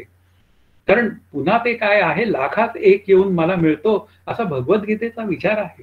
म्हणून इथे काय आहे, श्रुतीवाक्यांनी त्या अंतर्यामी ब्रह्माचे वर्णन केलेले आहे. ती चारही महावाक्य जी आहेत ती आपल्याला त्याचं वर्णन सांगतच असतात आणि ती वर्णन सांगतच असतात. उदाहरणार्थ आपण जाऊ कुठे कुठे, ज्यावेळी आश्रमात किंवा कुठे कुठे अभ्यास करणाऱ्या ठिकाणी जाऊ, त्यावेळी ती महावाक्य ही आपल्या पुढे लिहून ठेवलेली असतात. पण ती लिहून ठेवलेली असून सुद्धा ती प्रत्येकाला वाचता येतात. त्याच्यामध्ये काही अडचण नाहीये. अयम आत्मा ब्रह्म, नंतर तत्वमसी, ही चारही महावाक्य, प्रज्ञानम ब्रह्म, अशी सगळी 4 वाक्य ही मी वाचू शकतो. पण मला त्याचं ज्ञान होत नाही, त्याचं यथार्थ ज्ञान होत नाही. त्याचं कारणच असं आहे की केवळ ते परोक्ष ज्ञानाच्या स्तरावर वाचलं गेलेलं वाक्य आहे. ते वाक्य जे आहे ते गुरुमुखातनं यावं लागतं. गुरुमुखातनं जेव्हा ते येतं, त्या गुरुमुखाच्या म्हणूया त्या साधनेतनं ते येतं, त्या आनंदरूप झालेल्या विचारातनं ते येतं, ते परंपरेची शक्ती घेऊन येतं. आणि ते शक्ती घेऊन जेव्हा माझ्या पुढे येतं, तेव्हा मात्र काय होऊन जातं, मला तो विचार जो आहे तो माझ्या अंतःकरणामध्ये रुजण्याची व्यवस्था होते. पण लक्षात घ्या, अनुभव केवळ परोक्ष ज्ञानाने येणं हे जवळपास अशक्य आहे. असा विचार जो मांडला गेलेला आहे तो याच दृष्टीने आहे की अनुभव जर घ्यायचा असेल तर परोक्ष ज्ञान आणि अपरोक्ष ज्ञान याच्यामध्ये साधन आहे आणि ते साधन मला श्री गुरु सांगतात. म्हणून इथे श्री गुरूंची कृपा हा अनिवार्यतेने येणारा पुढे विषय आहे. आणि त्यांची कृपा जेव्हा दृष्टी माझ्यावर पडते, तेव्हाच खऱ्या अर्थाने त्या चारही महावाक्यांचा विचार हा आपल्याला करता येण्याची व्यवस्था होते. जेव्हा मी श्री गुरु कृपा नसताना या चारही महावाक्यांचा शब्दांच्या स्तरावर विचार करतो, त्यावेळी मी शब्दज्ञानी पंडित होऊ शकतो. पण जेव्हा मी श्री गुरुच्या सन्निधात म्हणजे त्यांच्या विचारांमध्ये, त्यांनी सांगितलेल्या विचाराप्रमाणे, त्यांनी दिलेल्या शक्तिपाताच्या म्हणूया विचारांमुळे मी सहज तो विचार त्या अनुभवाच्या स्तरावर पार करू शकतो. म्हणून इथे काय आहे, ही जी प्रक्रिया आहे, कोणती प्रक्रिया, तर आपला आपण शोध घ्यावा अंतर्यामी, ही जी प्रक्रिया आहे ती केवळ या श्री गुरूंच्या उपदेशामुळे शक्य होते. म्हणून ते दुर्ज्ञेय जरी असलं तरी सुद्धा काय आहे, ते दुर्बोध जरी असलं तरी सुद्धा मात्र श्री गुरु म्हणतील तसा जर विचार केला तर ती दुर्बोधता संपुष्टात येण्याची व्यवस्था आहे. ती सहजासहजी संपुष्टात येत नाही, हे जरी मान्य असलं तरी सुद्धा अशक्य नाही. आपल्याला समजून घ्यायची गरज आहे की या परमार्थ शास्त्रामध्ये कठीण गोष्ट आहे, पण परमार्थ शास्त्रात अभ्यास करून आनंदाचा अनुभव घेणं हे अशक्य नाहीये. परमार्थ नेहमी शक्य गोष्ट सांगतं, म्हणजे शक्य कठीण गोष्ट सांगतं. आणि त्या शक्य कठीण गोष्टीला हे श्री गुरु सहज करतात, म्हणजे तो विचार माझ्या पुढे मांडतात आणि तो विचार मी करत करत मी माझ्या आनंदापर्यंत जातो. हा आपला आत्ताचा विषय जो चाललेला आहे तो परोक्ष ज्ञानाचा म्हणजे त्या उपासनेचा जो विचार आहे, ब्रह्मोपासनेचा तो विचार चाललेला आहे, हे लक्षात ठेवलं पाहिजे. नाहीतर काय होऊन जातं, विषय काय चाललाय हा भागच आपल्या अंतःकरणातनं निघून जातो. पण परत पुन्हा मी विषयावर येणं अभ्यास करताना म्हणजे ब्रह्मस्वरूपाच्या ऐक्यतेचा चिंतनाचा विचार करणं हे सहज आपल्याला शक्य आहे आणि तसंच करण्याची आवश्यकता आपल्याला पडते. म्हणून या अवघड पडण्याचं कारण काय आहे, अशी दुर्बोधता काय आहे, तर देहादी अनात्म पदार्थ आत्मा आहेत हा भ्रम बलवान असेपर्यंत सामान्य माणूस मंदबुद्धीमुळे मी ब्रह्म आहे असा अनुभव बळजबरीने घेऊ शकत नाही. हे लक्षात घ्यायला पाहिजे की माझ्यामध्ये भ्रांती आहे, मी देह आहे, ही भ्रांती माझ्या अंतःकरणात आहे. आणि जेव्हा साधक म्हणून विचार करायची वेळ येते त्यावेळी देह शब्दाचा अर्थ स्थूल देह, सूक्ष्म देह आणि कारण देह अशा तीनही देहांचा विचार करावा लागतो. की कितीही मी कर्म केली, इकडून तिकडे गेलो, पंढरपुरात गेलो, पंढरपुरातनं तुळजापूरला गेलो, कारण ते जवळच आहे, तरी सुद्धा काय आहे, वस्तुसिद्धी विचारणं म्हणून तो विचार जो आहे तो प्रबळ असला पाहिजे. निष्काम कर्म निष्काम उपासना हे मला चित्त शुद्ध आणि शांत करून देतात. पण ब्रह्मानुभव मात्र जो यायचा आहे तो आत्मा अनात्म विचारानेच येतो. म्हणजेच याचा अर्थ आत्मानात्म विचाराने अज्ञान निवृत्तीपूर्वक येतो. मी देह आहे, मी सत्य व बुद्धी त्या देहावर देतो, त्या देहाच्या अस्तित्वावर माझं अस्तित्व अवलंबून आहे असा विचार करतो. आणि तो विचार केल्यानंतर माझी जी काय सुखदुःखमय अंतःकरण वृत्ती होते त्याला जबाबदार देहबुद्धी असते. आणि ती देहबुद्धी शांत झाल्याशिवाय म्हणजे बाधित झाल्याशिवाय आत्मा अनात्म विचाराने मला माझ्या खऱ्या आनंदाचा लाभ होत नाही हे मला समजलं पाहिजे. म्हणून इथे काय आहे, असा विचार जेव्हा आपल्याला करायला लागतो, आत्मा अनात्म विचार, त्यावेळी माझी बुद्धिवृत्ती ही सूक्ष्म असावी लागते, म्हणजे ती शांत असावी लागते. आणि तरल शब्दाचा अर्थ ती रिसेप्टिव्ह असायला पाहिजे. ते शास्त्राने एक चिंतन माझ्या पुढे मांडलं तर ते शास्त्राचं चिंतन ती ग्रहण करण्याची क्षमता ही माझ्यामध्ये असली पाहिजे. श्री गुरूंनी आम्हाला पूर्वी फार सहज सांगितलं होतं. ज्यावेळी या सज्जनगडावर वर्ग व्हायचे त्यावेळी ते आम्हाला म्हणाले होते की कोणता विषय आत्ता या प्रवचनामध्ये होणार आहे हे तुम्हाला आधी माहिती असतं. आणि हे तुम्हाला जर आधी माहित असेल तर त्याचा थोडासा विचार करून तुम्ही जर आला, ते थोडंसं वाचून तुम्ही आला, तर हे जे काय तासभर प्रवचन चालणार आहे ते आपल्याला यथार्थपणे कळण्याची व्यवस्था तयार होते. आणि तसा प्रयत्न आम्ही करण्याचा प्रयत्न केला. आणि त्याचं प्रयत्नाचा एक भाग ती सूक्ष्म बुद्धी तयार होऊ शकली आणि ती तरल बुद्धी तयार झाली, ती सत्वगुणाची बुद्धी तयार झाली. आणि म्हणूनच मला माझ्या आनंदाचा जो विचार आहे तो करता येणं शक्य झालं. आणि हे सगळं प्रत्येकाला करता येणं शक्य.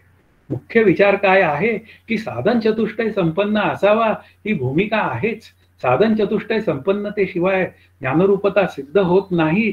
हे जरी खरं असलं तरी सुद्धा मी माझ्या स्वरूपापर्यंत जाण्यासाठी, साधन चतुष्टयता संपन्न करण्यासाठी त्या साधन चतुष्टय संपन्नतेचाही अभ्यास करावा, श्रवण मनन निधिध्यासन करावं आणि अनुसंधानात्मक जीवन जगताना त्या तत्वमसीचाही विचार करावा आणि मी माझ्या स्वरूप निश्चयामध्ये राहावं.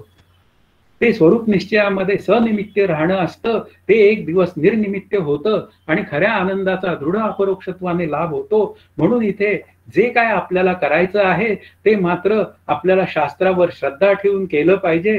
म्हणून श्रद्धापूर्वक शास्त्राभ्यासाने परोक्ष ज्ञान होते हा विचार पुढच्या 22व्या श्लोकाचा विचार आहे.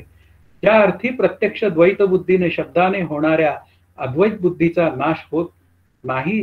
त्या अर्थी श्रद्धावंत असलेला शास्त्र जाणणाऱ्याला ब्रह्म सहज समजेल.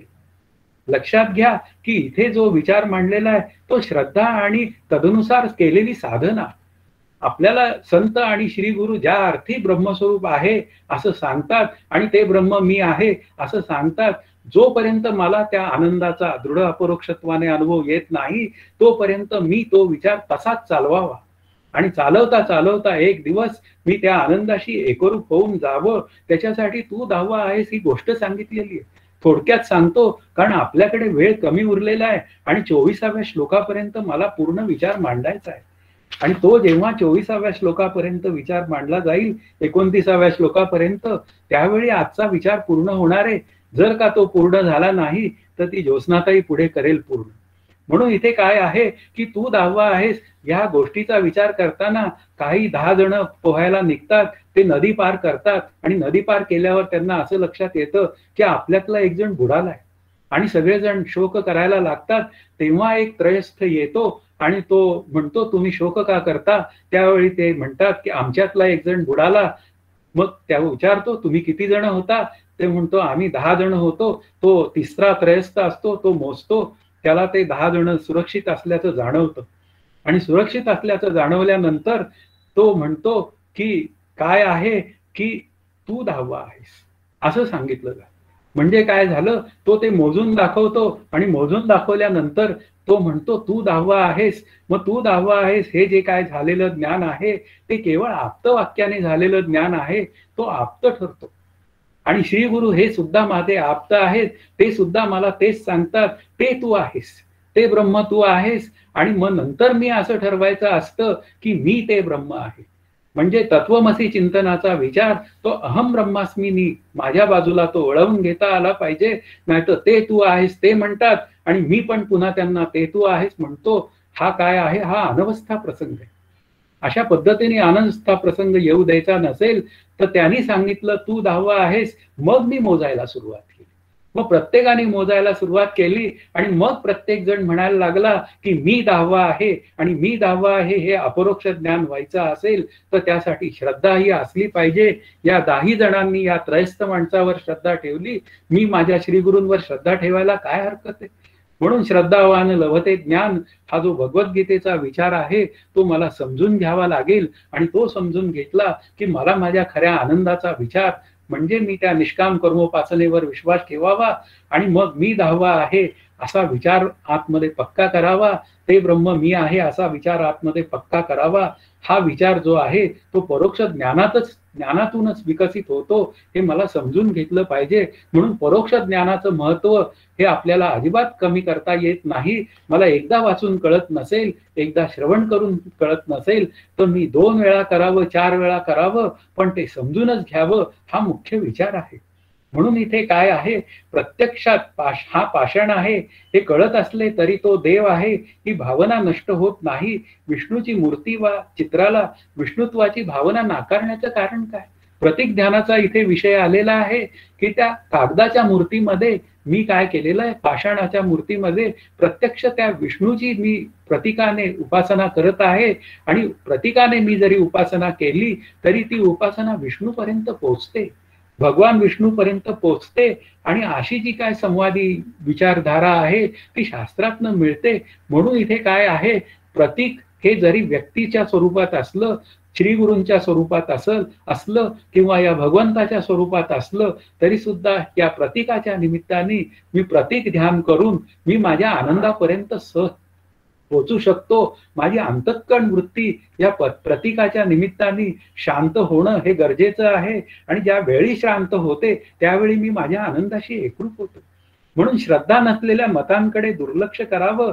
कर्म उपासना ज्ञानादी सर्व वैदिक विधी श्रद्धावंतासाठी आहेत. म्हणून श्रद्धा नसणाऱ्यांच्या त्यावरील अविश्वासाला महत्व देऊ नये. ते अश्रद्धावान जे लोक असतात तो माझा विषयच नाही. आपली श्रद्धा जर का संत श्री गुरु आणि भगवंत याच्यावर असेल तर माझी श्रद्धा ही अढळ असली पाहिजे. तो कोणी एखादा अश्रद्धावंत येतो आणि मग तो निषिद्ध वर्तन करणारा अश्रद्धावंत मी म्हणतो तसं घडतं असं जे बोलतो त्या बोलण्याला काही अर्थ नसतो.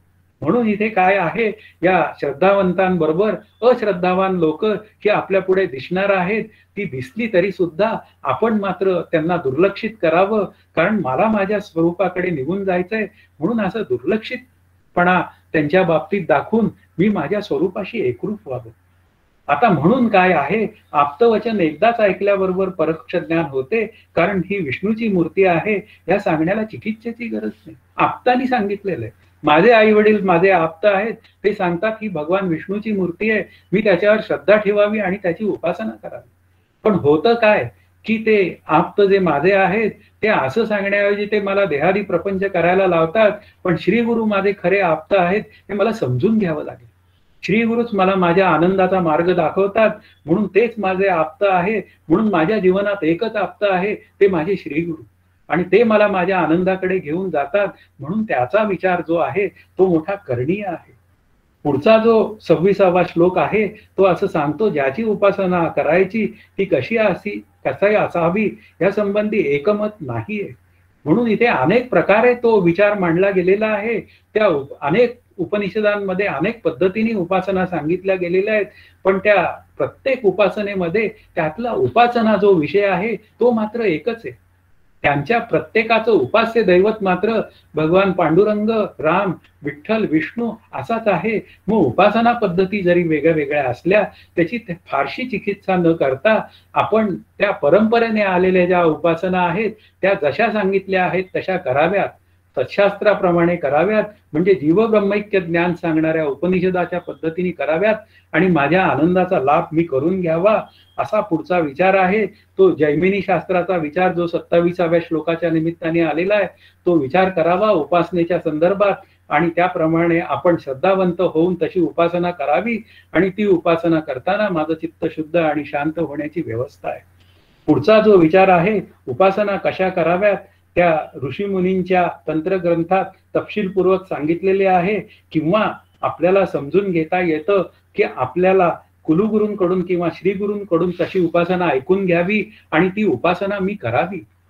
1च मिनिट राहिलेला आहे, थोडासा एखादा मिनिट माझा वर जाईल आणि तो वर जाताना मी इथे आता 29वा हा शेवटचा श्लोक अभ्यास करताना सांगतो की आपल्याला वेदांत वाक्याच्या चिकित्सेची इच्छा असल्यास ती करावी. ज्याला वेदांत वाक्याची चिकित्सा स्वबुद्धीने करावीशी वाटते त्यांनी कुशाल करावी, पण इतरांना हितेच्छूंना आधाराने उपासना करता येते हा मुख्य विचार आहे. स्वबुद्धीने केलेली वेदांताची चिकित्सा ही हितकारक नसते, म्हणून श्री गुरु मुखातनं संत मुखातनं जेव्हा त्याची चिकित्सा होते तेव्हा ती मला माझ्या ज्ञानरूपतेकडे घेऊन जाते. म्हणून उपासनेसाठी आप्त वाक्यांचाच आपण आधार घेणं हे जास्त गरजेचं आहे.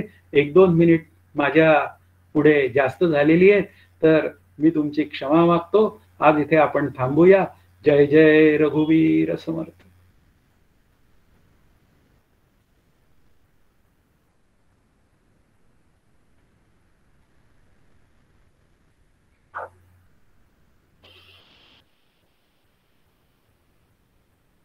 For financial statements, all of us combined have एक विचारू का? हा, मगाशी बोलताना ज्ञेय रूप असं म्हणलात आपण. हो, हा. तर ज्ञेय रूप आणि ज्ञानरूप म्हणजे मला थोडंसं ते कन्फ्युजन होते काय. ज्ञेयरूप ज्ञाता ज्ञान ज्ञेय त्यामध्ये ज्ञेय शब्दाचा अर्थ ब्रह्म आहे, पण ब्रह्म एकमेव अद्वितीय असल्यामुळे त्याच्या ठिकाणी ज्ञेयरूपता सिद्ध व्हावी लागते. अशा पद्धतीने तो विचार मांडावा लागतो. म्हणजे ज्ञेय शब्दाचा अर्थ ज्ञाता ज्ञान ज्ञेय या स्वरूपात सुद्धा ज्ञेय असू शकतं. जेव्हा मला बाह्य पदार्थाच्या ज्ञानाच्या रीतीची विचार करण्याची वेळ येते तेव्हा मात्र ज्ञेय हे बाहेर असल्यामुळे ते वेगळेपणे कळण्याची व्यवस्था आहे. पण जेव्हा मात्र आत्मस्वरूपाबद्दल बोलण्याची वेळ येते तेव्हा ते ज्ञेयरूपता किंवा ज्ञानरूपता असा विचार बोलावा लागतो. म्हणजे ज्ञान हेच त्याचं स्वरूप आहे अशा अर्थाने तो विचार. येस.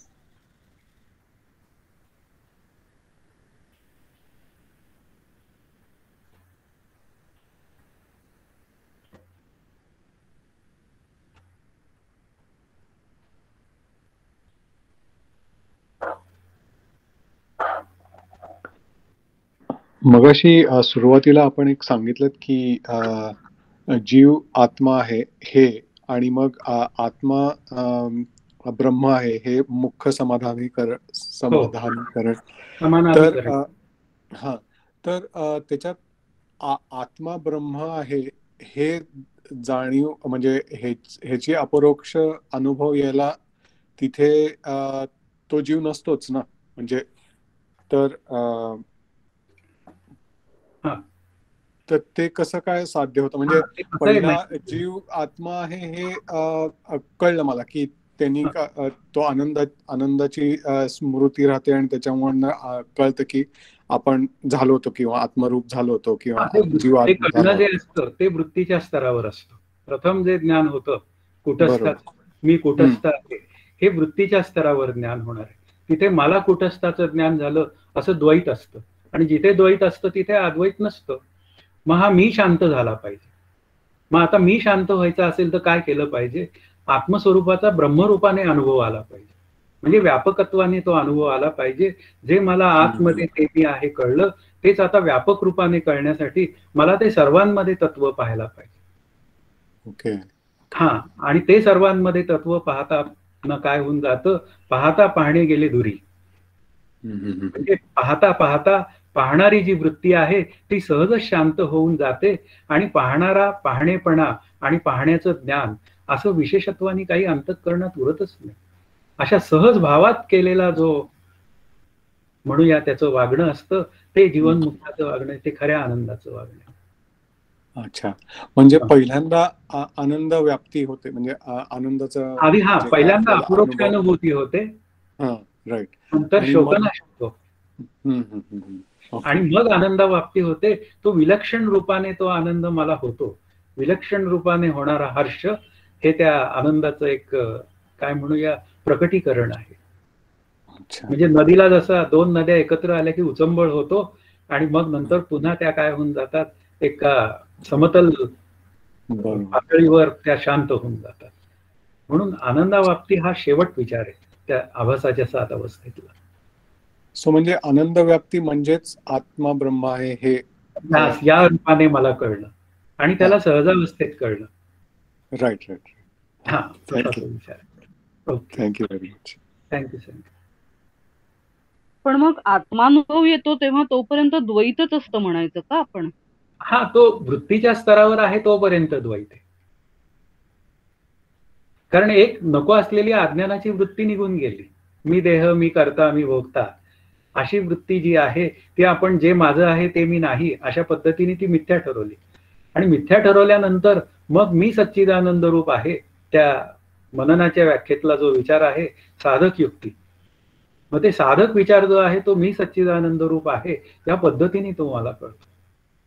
खरं म्हणजे ब्रह्मस्वरूपाचं ज्ञान हे केवळ आनंद रूपतेनेच होतं. हाच विचार खरं पुढे येणारा भाग आहे. कारण मी आहे या देहाच्या निमित्ताने, त्यामुळे अस्तित्वाचा निर्णय असतो. नंतर पुन्हा ज्ञानरूपतेचा निर्णय हा ज्ञानाच्या निमित्ताने असतो, पण आनंदाचा मात्र 100% अनुभव नसतो.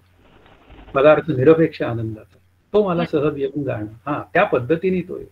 म्हणजे जे चांगदेवांचं उदाहरण आहे ते त्या टप्प्यापर्यंत आहे का? चांगदेव महाराजांना आत्मानुभव होता पण ब्रह्मानुभव नव्हता, कारण ते ध्यान पद्धत करत होते आणि ध्यानामध्ये अंतःकरण वृत्ती लीन होते आणि लीन झाल्यावर त्यावेळेपुरता त्यांना आनंदाचा अनुभव येत होता. पण चांगदेव महाराजांचं काय होत होतं, जेव्हा ते देहभानावर येत होते त्यावेळी देह जाण्याची भीती वाटायची त्यांना आणि देह जाण्याच्या भीतीमुळे ते देहाला ते ज्योतिषशास्त्रात प्रवीण असल्यामुळे त्यांना त्यांचा मरणकाळ कळायचा आणि अष्ट काय म्हणूया महासिद्धी असल्यामुळे तो मरणकाळ कळत असल्यामुळे त्या मरणकाळात ते मात्र ध्यानाला बसून जायचे. त्यांच्या लिंगदेहाला ते शांत करून ठेवायचे आणि तो यमदेव काही करू शकत नसायचा. अशा रीतीने ते 1400 वर्ष जगले. मग 65व्यात केवळ तत्वमसीचं चिंतन सांगितलंय आणि ते तत्वमसीचं चिंतनामध्ये पुन्हा तेच सांगितलं गेलेलं आहे की तू देह नसून तू आत्मा आहे, अशा पद्धतीचं चिंतन आहे. म्हणून चांगदेव महाराजांना जो उपदेश केला गेलेला आहे तो केवळ आत्मब्रह्मैक्याचा उपदेश आहे. त्यांना करायला काहीच सांगितलं नाही, कारण करायचा जो विभाग आहे तो निष्काम कर्मोपासनेचा विभाग आहे. हा, करण्याची भाषा तिथं ज्ञानदेवांनी काहीच सांगितलं नाही आणि चांगदेव महाराजांना एवढंच सांगितलं की काय सांगितलं की आता ती एक ओवी आहे माझ्या पुढे, ती सहज येत नाहीये. नाही ते चित्र दावी ती परी असे केवळ विनती, प्रकाश ते संवित्ती जगदाकारे. जगताच्या निमित्ताने संवित्तीच प्रगट होते, म्हणजे ब्रह्मस्वरूपच प्रगट होतं. हा विचार केवळ तुम्ही समजून आणि तो समजला तर नाही ते चित्र दाखवणं, नाही नाही या शब्दाचा अर्थ अनेक पद्धतीने चित्र दाखवणं हा मायेचा गुणधर्म आहे आणि ते सगळं काही त्या स्वरूपाच्या सत्तेवर असतं. म्हणून स्वरूपाच्या सत्तेवर असल्यामुळे ही सगळी चित्र अध्यस्त रूपात आहेत आणि अध्यस्थाची निवृत्ती अधिष्ठानमय असते असा विचारसागरचा दुसरा तरंग सांगतो आणि त्या पद्धतीने मी माझ्या आनंदाचा अभ्यास पूर्ण करू शकतो असा तो विचार आहे. धन्यवाद. त्यामुळे चांगदेव महाराजांना फक्त 65 ओव्यात त्यांना 65 ओव्यातच भागलं. मला 5000 ओव्यात सुद्धा पुरत नाही. कारण मी नेहमीच विचारतो, काका आता 85 झाली, मी काय करू?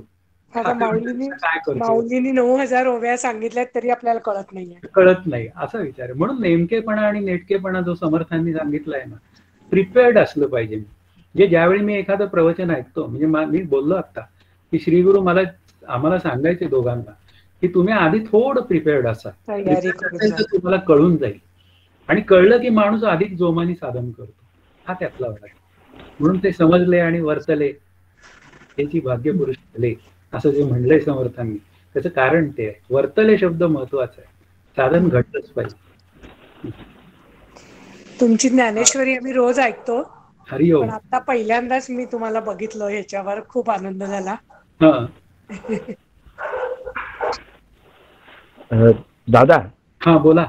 मननाची व्याख्या पुन्हा एकदा सांगता का? हा सांगतो ना.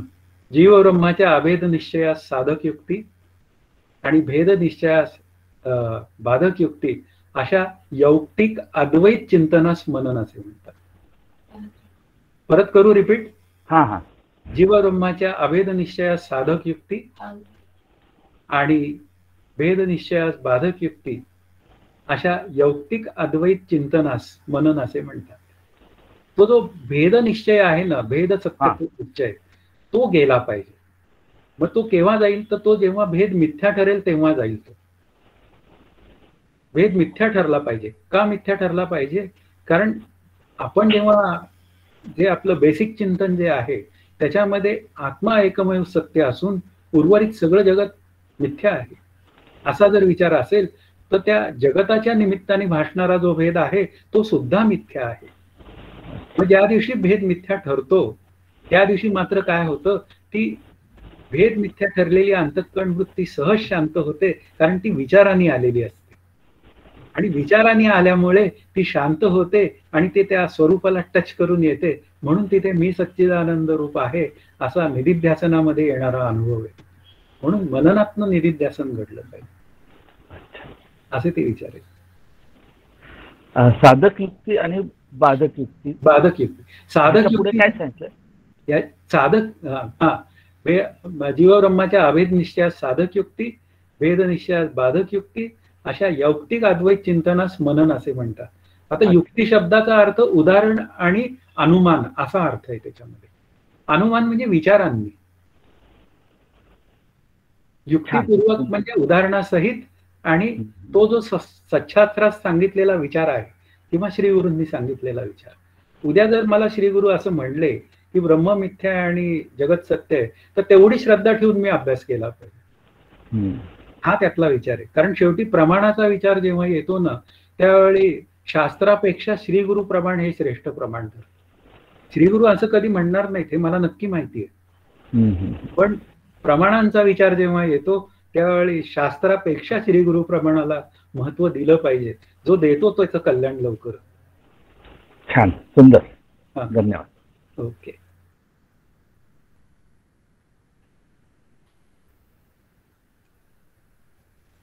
सो म्हणजे परत सॉरी काय जगसत्यत्व भ्रांती जी म्हणतो तीच भेद सत्यत्व आहे ना. आता भेद सत्यत्व भ्रांतीमध्ये काय होतं की भेद सत्य वाटतो. आता जीव जीवातला भेद 12 प्रकारचे भेद डिफाईन केलेले आहेत विचारसागर मध्ये. जीव जगत आणि जीव जड आणि ईश्वर हे एकमेकांमध्ये असलेले 3 भेद, नंतर त्या तिघांचे एकमेकांमध्ये असलेले भेद, आणि स्वगत सजातीय विजातीय आणि देशकाल वस्तू असे हे जे 12 प्रकारचे भेद आहेत. त्याच्यामध्ये काय प्रश्न विचारला एक्झॅक्टली तुम्ही? नाही, जगसत्यत्व भ्रांती म्हणजेच थोडक्यात भेद सत्यत्व. भेद सत्यत्व आहे. आता जगातच भेद राहतो ना, भेद जगातच राहतो आणि भेद सत्य जेव्हा वाटतो तेव्हा मला मात्र हा जवळचा आणि हा लांबचा असा एक विचार अंतःकरणात तयार होतो. म्हणून भेद आणि तत्सापेक्ष अभेद दोन्ही अमंगळ आहेत. त्या ज्ञानेश्वरीच्या विचारामध्ये गुणातीताचा विचार आलेला आहे. गुणसापेक्षतेने आलेला गुणातीताचा विचार हा सुद्धा मिथ्या आहे. त्या गुणातीतालाही सहजत्व आलं पाहिजे. आता ते जोपर्यंत सहजत्व येत नाही, म्हणजे विष्णुमय जग वैष्णवांचा धर्म भेदाभेद भ्रम अमंगळ. नुसता अभेद सिद्ध करायचा नाहीये, त्या अभेदाचा वृत्तीच्या स्तरावर आलेला अनुभव आहे तो सुद्धा सहज व्हायला पाहिजे. तो जोपर्यंत सहज होत नाही तोपर्यंत खऱ्या आनंदाचा लाभ. असं विचार आहे. म्हणून भेद सत्यत्व भ्रांती, म्हणजे त्याला उदाहरणं पण दिलेली आहेत बरीच, की म्हणजे आता मला नाही आठवत नक्की काय काय, नाही, ठीक आहे, ते पण वाच. असे इथे विचार आहेत, तुम्ही पुस्तकात बघू शकता. दासबोधांमध्ये ओबी आलेली आहे समर्थांची, नासे अज्ञान दुःख भ्रांती शीघ्र येथे ज्ञानप्राप्ती, ऐसी आहे फळश्रुती ये ग्रंथी.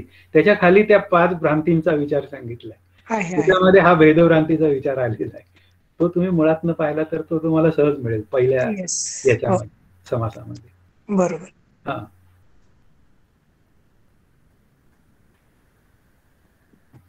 नमस्कार.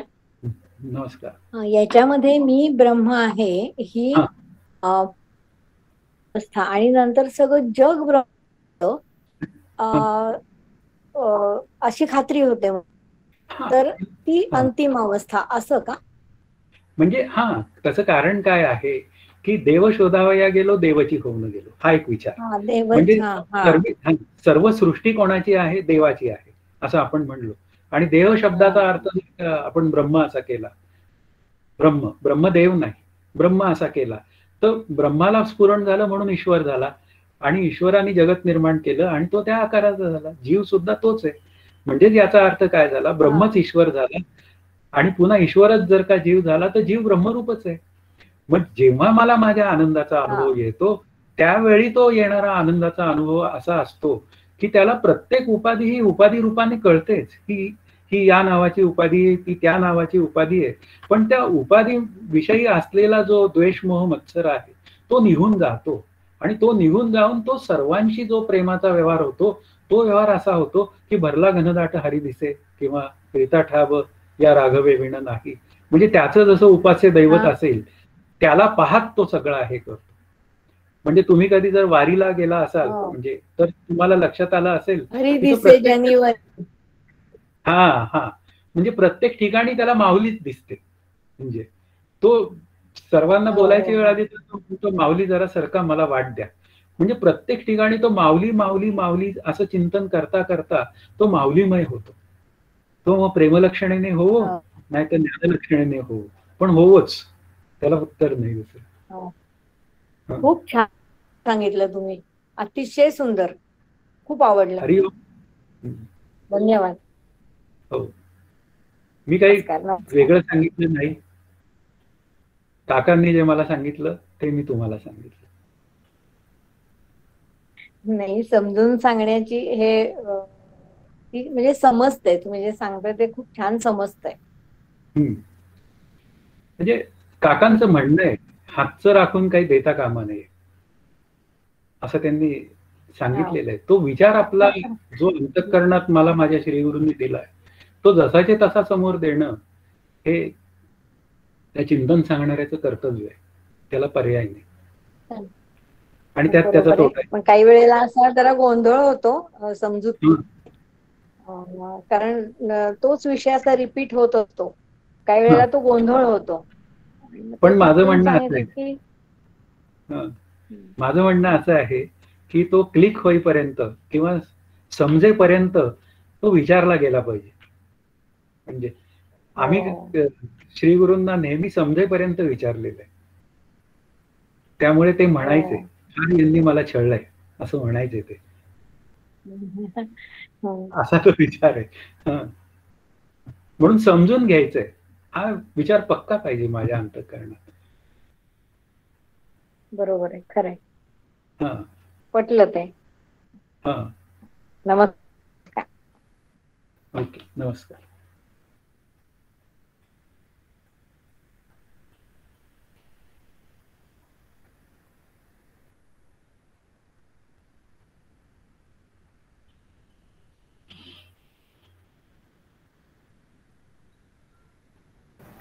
अजून कोणाला काही दादा? नमस्कार. थांबूया बोला बोला. हा बोला. थांबायचं का आता? 10 माझ्या बाबतीत काहीच नाही. जे लोकांचं विचारणं संपलं असेल तर नो प्रॉब्लेम. सगळे प्रश्न संपले असतील तर थांबूया आता. घेते श्लोक. प्रियंका घे श्लोक. हो, धन्यवाद उदय दादा. ओके, धन्यवाद. भावी पूर्ण कृपा गुरो मजवरी प्रार्थित भावे तुला वारी सर्व अरिष्ट नेऊन निलया संमोह जो वाढला अज्ञानांध जनासी मुक्त करुणी शांती पदी बैसवी विनती हीच असे न मागत दुजे भक्ती तुझी ही हवी. सद्गुरुनाथ महाराज की जय.